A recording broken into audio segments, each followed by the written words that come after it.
Esta es una presentación para arquitectura de computadores para el laboratorio 1 de la UNAP. En este laboratorio vamos a hacer una introducción de los componentes principales del computador. En este caso estoy utilizando un equipo que es el portátil MSI P60. Inicialmente hablar de este equipo está constituido con un coprocesador Intel de sexta generación. El procesador es un Core i7-6700HQ. Lo podemos ver aquí en el aplicativo AIDA, que es el que utilizaremos para la demostración, que nos entregará toda la información necesaria en este momento. Entonces este es un procesador 6700K capaz de trabajar a 3.3 GHz de la familia Skylake, procesador de 64 bits.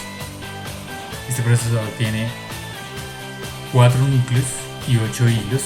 Cada núcleo se divide en 2 hilos, por eso podemos iniciar como si tuviera 8 núcleos, pero realmente son 4 núcleos físicos y 4 núcleos virtuales, por así decirlo.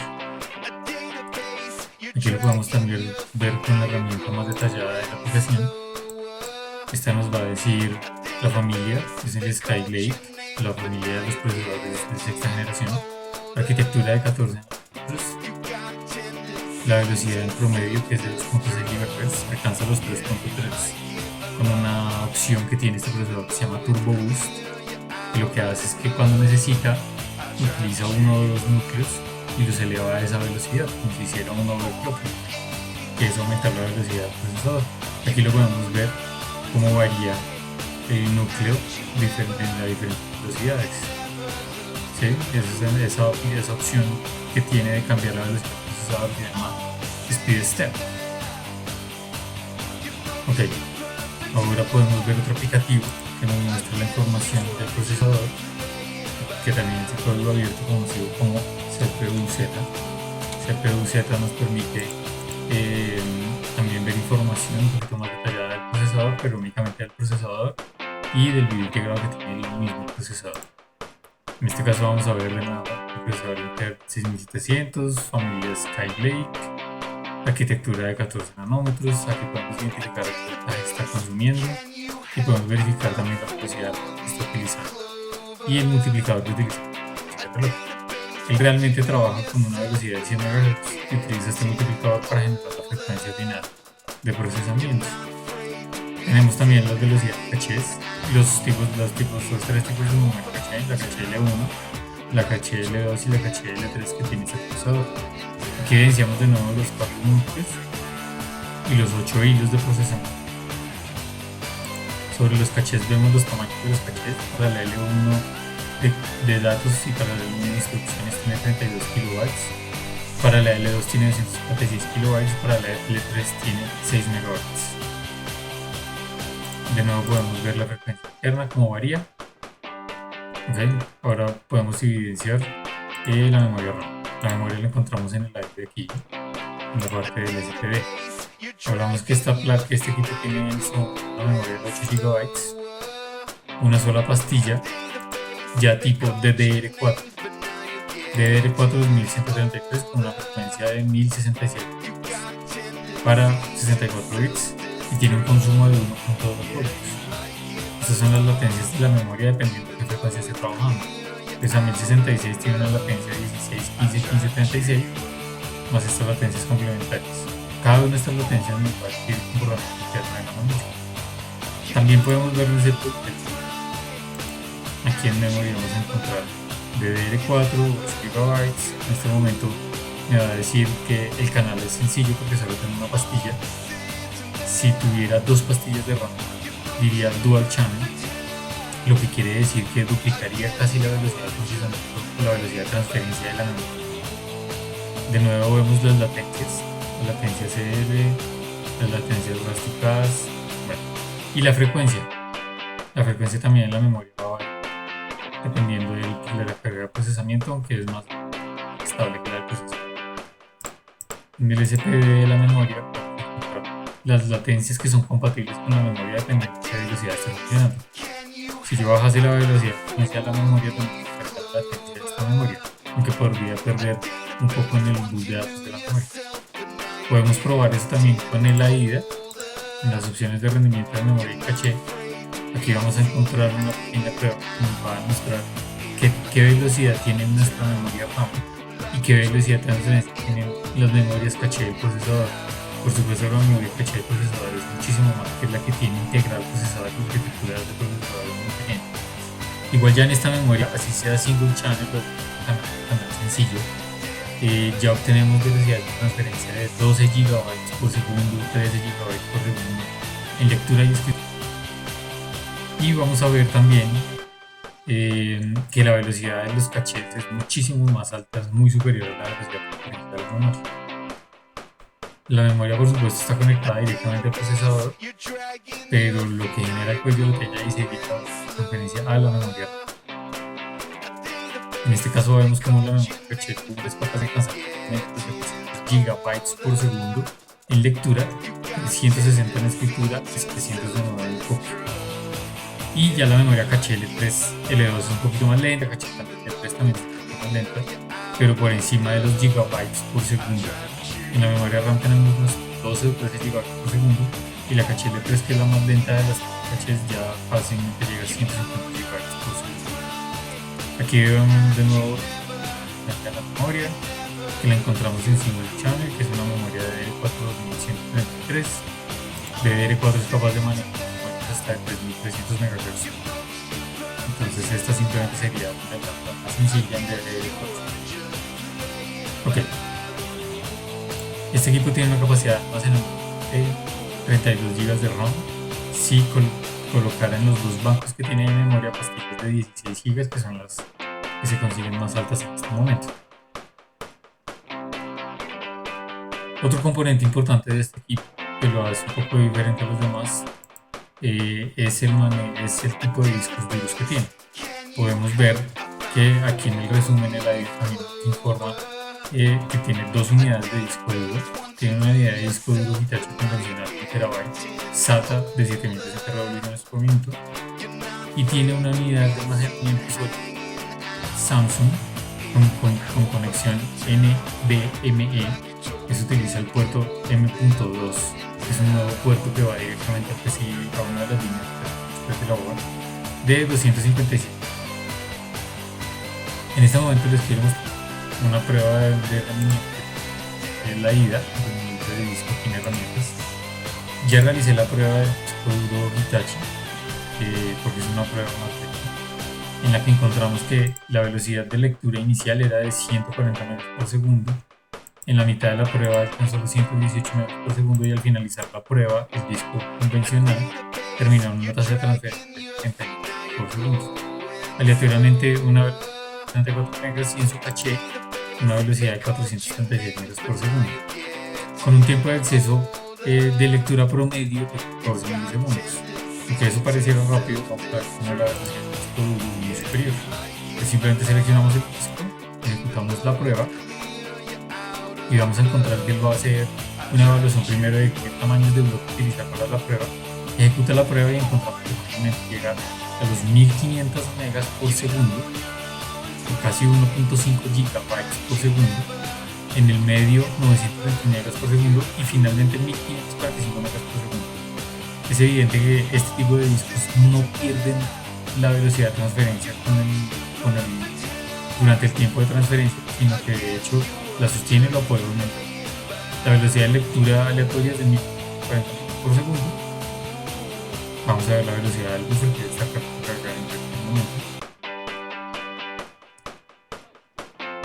Aunque genera un poquito más de carga del procesador, como cuando esta misma prueba generaba menos carga, porque la velocidad de transferencia entre más aumenta, más carga el procesador. Aquí ya vemos la velocidad del buffer de 1540 MB por segundo y los tiempos de acceso son mucho menores, 0,07 milisegundos, lo que quiere decir que a la hora de encontrar un archivo o de abrir un archivo o de buscar un archivo de lectura lo va a encontrar muchísimo más rápido que lo que tarda en el disco convencional, por las obvias razones que tiene el disco de la limitación física de tener que girar, de tener que mover las cabezas, de tener que girar a determinada revolución. Este disco que estamos probando es de 7200 revoluciones. Generalmente los discos de portátiles son de menos revoluciones, de 400 o 500. Ok, otros componentes en este computador serían las tarjetas de video. En este caso, podemos utilizar el mismo IDE para identificar qué tarjeta de video tengo de procesamiento. Esta es la Intel HD 530 que viene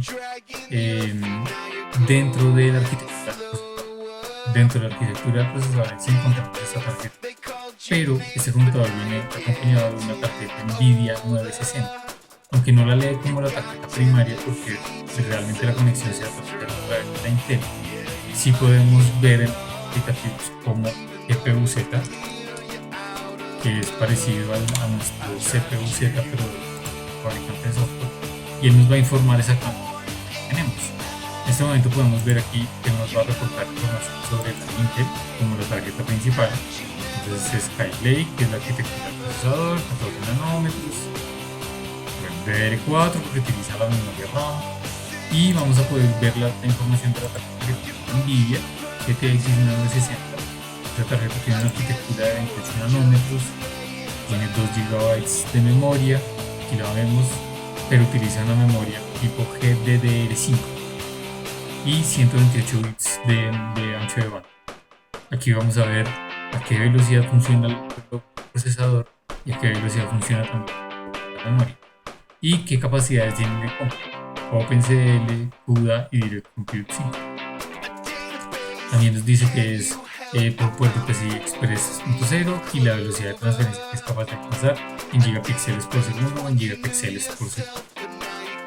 Y cuántos gigabytes por segundo tiene de ancho de banda, que tendría uno o tendría un valor de 80 gigabytes por segundo.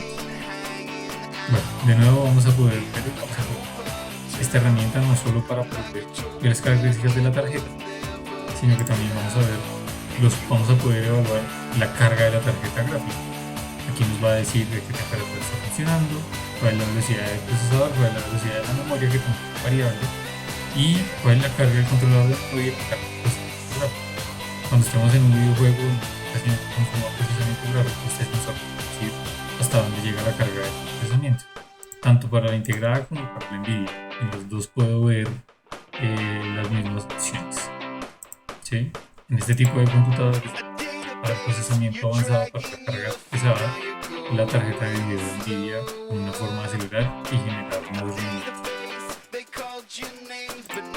Ok, a modo de profundizar un poco en los discos de estado sólido, podemos ver que este tipo de disco duro, aunque alcanzan las velocidades, necesita también ciertos datos y ciertas configuraciones que le ayudan a mejorar, principalmente que los sistemas operativos sean compatibles. En este caso, este disco duro viene con su aplicación propietaria de fábrica, Samsung Magician, y aquí podemos encontrar el firmware del disco duro, el número de serie del disco duro, la capacidad, el tipo de información que hemos escrito hasta la información que momento, y podemos ver cómo está configurado. Vemos que está configurado para controlar la NVMe. Se darán cuenta, ya no es una controladora SATA, ya no utiliza el protocolo SATA de conexión, y me dice que está conectado a un puerto PCI Express que es capaz de manejar hasta 10 gigabits por segundo. Aquí también podemos ver otras opciones. Podemos ver las opciones de rendimiento. Este disco en estas pruebas ha logrado casi 2.2 GB por segundo, por la velocidad en la que él debería trabajar, y la cantidad de IOPS o entradas y salidas por segundo, que tiene una cantidad de IOPS bastante alta. En los sólidos se mide la velocidad de transferencia y la cantidad de IOPS por segundo, y los tiempos de acceso. Ya no se miden revoluciones por minuto ni por estilo por rollo. Ok, aquí podemos ver el comparativo y también con nuestro disco Hitachi. Me dice que alcanza aproximadamente 115 megas por segundo y que la cantidad de IOPS por segundo son 442 contra los 129.200 por los 60.200 que tiene aproximadamente lectura y escritura del disco de estado. Las opciones de rendimiento que debo aplicar avanzadas a un disco de estado sólido son: deshabilitar la defragmentación automática, que generalmente no se realiza debido a que el disco de estado sólido ya no sufre de fragmentación. Al ser un disco que no tiene discos, valga la redundancia, no utiliza esa tecnología para almacenar la información, datos se fragmenta dentro de un disco de estado sólido. Así que realmente mantener la desfragmentación habilitable es reducir el tiempo de vida del disco. Aquí podemos volver y ver que el tiempo de vida del disco va a estar determinado por la cantidad de terabytes que yo escriba en él. Este disco aproximadamente está pensado para trabajar entre 200 y 300 terabytes. Esto por la arquitectura propia del disco duro. Así que simplemente no generamos ese gasto innecesario para aumentar el tiempo de vida útil del disco como tal. Y otra de las tareas que podemos llegar a hacer es el sobreaprovisionamiento. Para no generar ese consumo extra, él puede dejar un espacio específico.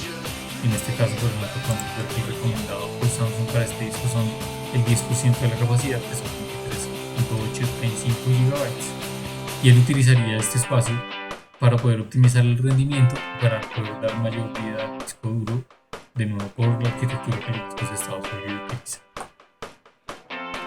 Ok, volviendo a la idea, podemos ver en la placa madre, en las opciones de la placa madre, el ancho de banda, el procesador, la memoria, la tecnología, la definición del nombre de la placa, y también podríamos ver el BIOS, qué versión de BIOS, de qué fecha es este BIOS, también los portátiles, los detalles del chipset que en este caso estarían en el mismo procesador, y los detalles del socket que ya hacen parte ya de la placa madre, donde encontramos seguramente la tarjeta de sonido, los controladores SATA, los controladores de red, etc. Bueno, por ahora esta es la explicación de este equipo. Espero que haya sido satisfactoria. Muchas gracias.